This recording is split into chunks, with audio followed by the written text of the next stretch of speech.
بسم اللہ الرحمن الرحیم۔ السلام علیکم۔ اس زمین کو کفر سے پاک کرنا ہر مسلمان کا فرض بن جاتا ہے۔ ہماری ماں اور بہنوں نے ہمیں جوان کیا اور اللہ کے حوالے کر دیا ہے۔ انہوں نے دلوں پر پتھر رکھ لیے ہیں اور اس خواہش سے دستبردار ہو گئی ہیں کہ ہم انہیں کبھی ملیں گے۔ فوزی نے جذباتی لہجے میں کہا، تمہارے دل میں اپنے گھر جانے، اپنی ماں اور بہن سے ملنے کی خواہش تو ہوگی۔ داؤد نے کہا، انسان خواہشوں کا غلام ہو جائے تو فرض دھرے رہ جاتے ہیں۔ جان سے پہلے جذبات قربان کرنا پڑتے ہیں۔ تمہیں بھی یہ قربانی دینی ہوگی۔ فوزی اس کے قریب ہو گئی اور بولی، مجھے اپنے ساتھ رکھ سکتے ہو؟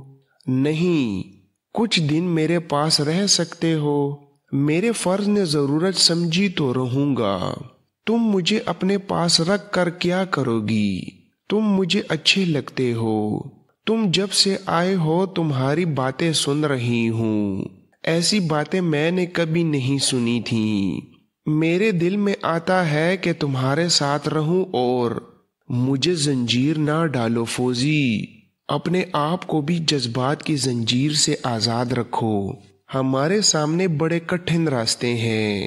ایک دوسرے کا ہاتھ ضرور تھامیں گے، اکٹھے چلیں گے، مگر ایک دوسرے کے قیدی نہیں بنیں گے۔ اس نے ذرا دیر سوچ کر کہا، فوزی تم زیادہ دیر تک میرا ساتھ نہیں دے سکو گی۔ مجھے تمہاری عصمت بھی عزیز ہے۔ کام جو مردوں کا ہے وہ مرد ہی کریں گے۔ فوزی نے آہ لی اور اداس سی ہو گئی۔ اس نے داؤد کو سر سے پاؤں تک دیکھا اور گھوم کر وہاں سے ہٹنے لگی۔ جو کام مردوں کا ہے وہ عورتیں بھی کر سکتی ہیں۔ میری عصمت کوئی ایسا کچا دھاگا نہیں کہ ذرا سے جھٹکے سے ٹوٹ جائے گا۔ میں تمہیں اپنی عصمت پیش نہیں کر رہی۔ تم مجھے اچھے لگتے ہو۔ تمہاری باتیں مجھے اچھی لگتی ہیں۔ تم نے مجھے جو راستہ دکھایا ہے وہ میرے دل کو بہت اچھا لگا ہے۔ میں تمہارے قریب اس لیے ہو گئی ہوں کہ شاید تمہیں میرے وجود سے اپنی ماں اور بہن کی خوشبو مل جائے۔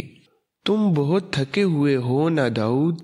مجھے میرے بھائی کی بیوی نے بہت سی باتیں بتائی ہیں۔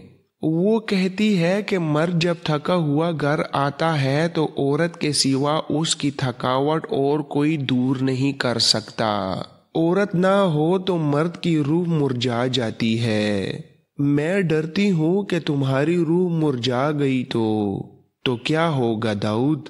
داؤد ہنس پڑا اور اس کے گال تھپکا کر بولا، تمہاری ان بھولی بالی باتوں نے میرے روح کو تر و تازہ کر دیا ہے۔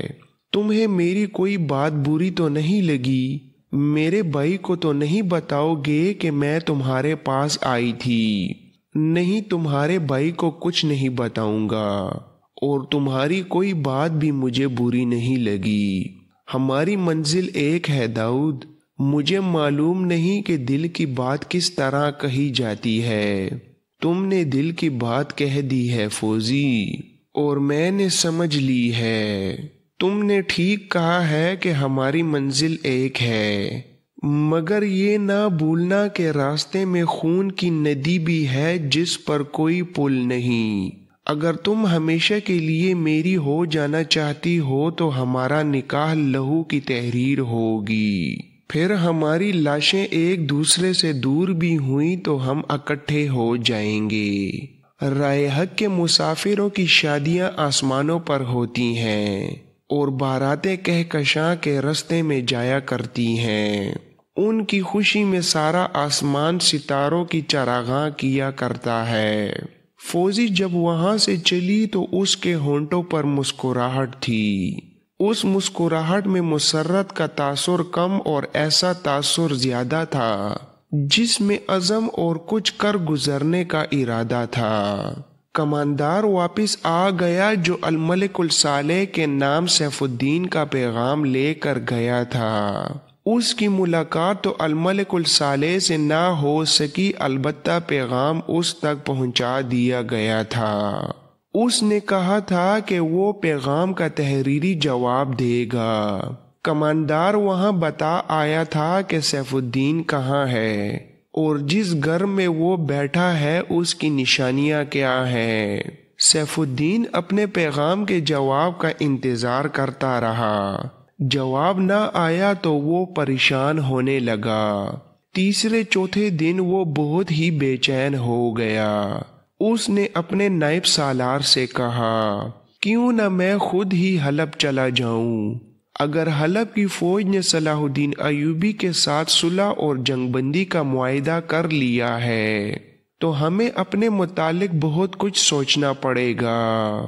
گمشتگین والی حران کا کچھ بھروسہ نہیں، ہم تنہا نہیں لڑ سکتے، ہمیں صلیبیوں کے ساتھ مل کر کوئی اور منصوبہ بنانا پڑے گا۔ کیا یہ ممکن ہو سکتا ہے کہ الملک الصالح صلح کا معاہدہ توڑ دے؟ کماندار نے کہا، یہ ممکن ہے۔ میں نے اس کے جن سالاروں اور کمانداروں سے بات کی ہے وہ یہی کہتے تھے کہ الملک الصالح نے صلاح الدین ایوبی کو دھوکہ دیا ہے۔ اگر اس نے دھوکہ نہیں دیا تو بھی زیادہ تر سالار اور دوسرے حکام اس معاہدے کو تسلیم نہیں کرتے۔ صلیبی مشیر تو فوری حملے کے حق میں ہیں۔ نائب سالار نے اسے کہا، آپ کو حلب چلے جانا چاہیے اور میں موصل چلا جاتا ہوں۔ سیف الدین نے کماندار سے کہا، تم ایک بار پھر حلب چلے جاؤ، الملک الصالح کو بتا دو کہ میں آ رہا ہوں۔ تم روانہ ہو جاؤ گے تو اگلی رات میں بھی روانہ ہو جاؤں گا۔ ہو سکتا ہے وہ مجھے ملنا نہ چاہے، شہر سے باہر المبارک آ کر بتا دینا۔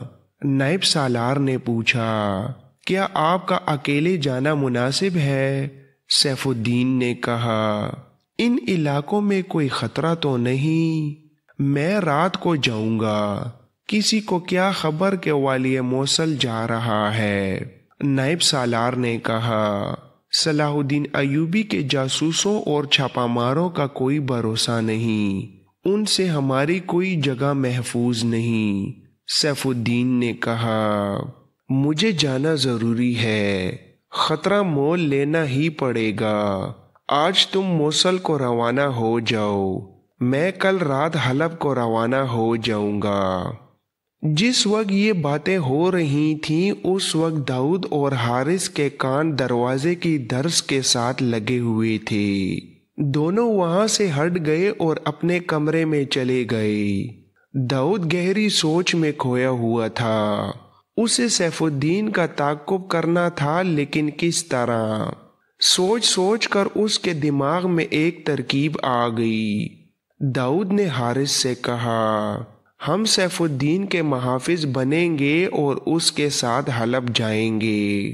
ہم اچانک اس کے سامنے جائیں گے اور کہیں گے کہ ہم اس کی فوج کے سپاہی ہیں۔ حارث نے پوچھا، اگر اس نے کہہ دیا کہ دونوں موصل چلے جاؤ تو کیا کرو گے؟ میں اپنا جادو چلانے کی کوشش کروں گا۔ اگر یہ بھی ناکام ہو گیا تو پھر یہ بھی حلب نہیں جائے گا۔ الملک الصالح نے صلاح الدین ایوبی کے ساتھ صلح کر لی ہے تو سیف الدین اس معاہدے کو منسوخ کرانے کے لیے حلب نہیں پہنچ سکے گا۔ اس نے حارث کو سمجھا دیا کہ انہیں کیا کرنا ہے۔ اسی رات سیف الدین بند کمرے میں اپنے نائب سالار اور کماندار کے پاس بیٹھا، انہیں آخری ہدایات دے رہا تھا۔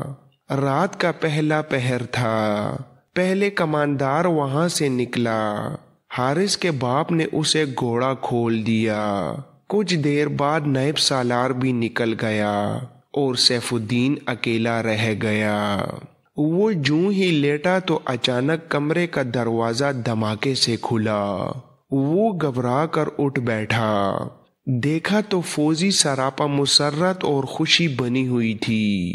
وہ ڈرتی آئی اور اس کے پاس بیٹھ کر سیف الدین کے دونوں ہاتھ پکڑ لیے۔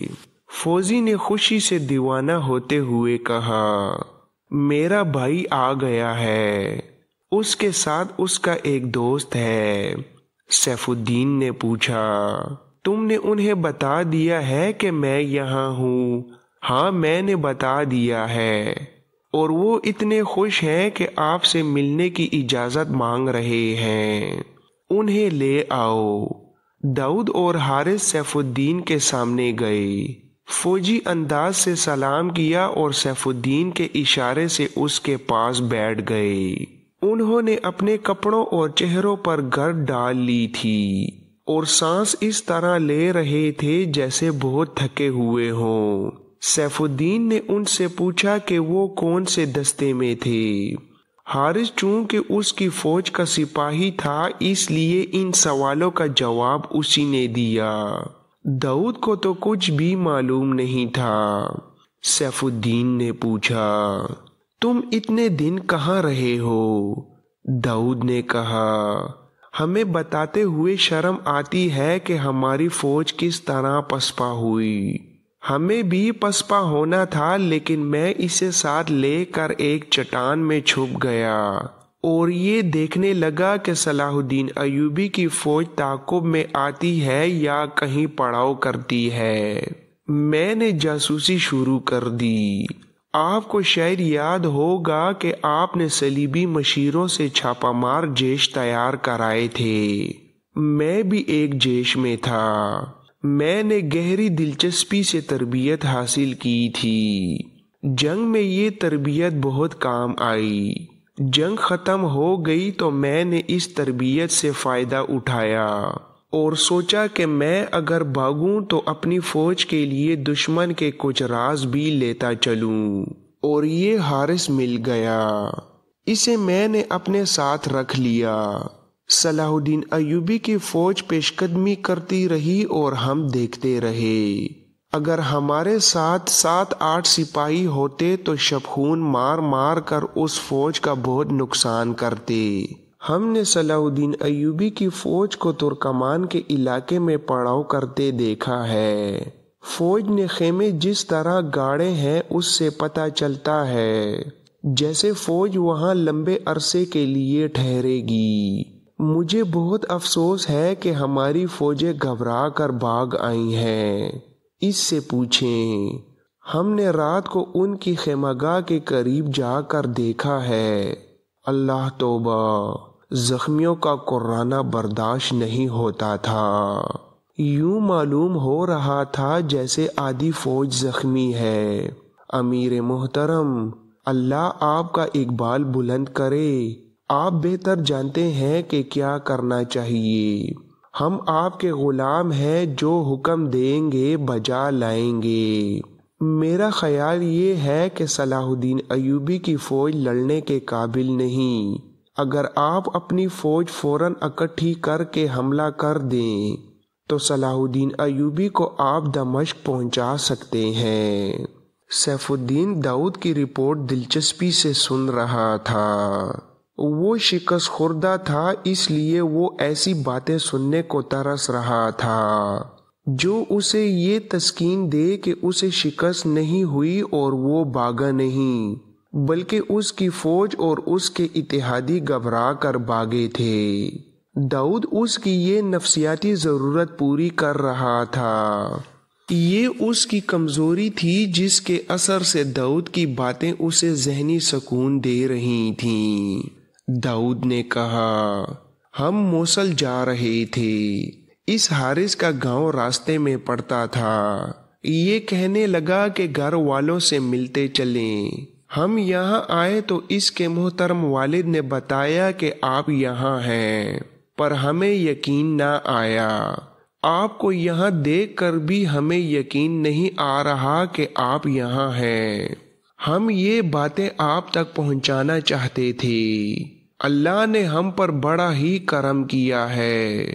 سیف الدین نے بادشاہوں کی طرح کہا، ہم تمہاری باتیں سن کر بہت خوش ہوئے ہیں۔ تمہیں اس بہادری کا انعام ملے گا۔ حارث نے کہا، ہمارے لیے اس سے بڑا انعام اور کیا ہو سکتا ہے کہ ہم آپ کی برابری میں بیٹھے آپ کے ساتھ باتیں کر رہے ہیں۔ ہم آپ کے لیے جانیں دے کر اپنی روحوں کو خوش کرنے کو بے تاب ہیں۔